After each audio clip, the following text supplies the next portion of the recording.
Welcome back, ladies and gentlemen. Wanted to make a video on the actual institution that controls the monetary system. So, have you ever wondered who controls the global financial system from behind the scenes?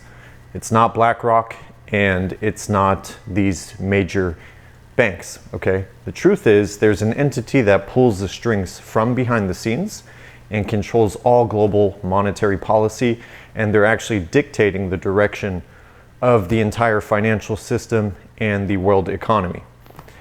So, who is it? Well, there's a real institution that holds that kind of power.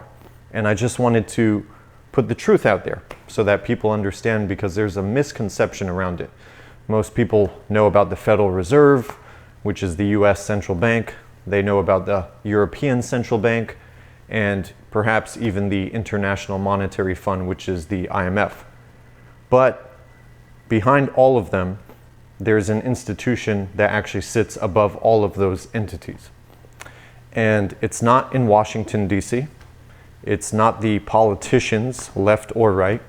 And it's actually not Wall Street, okay?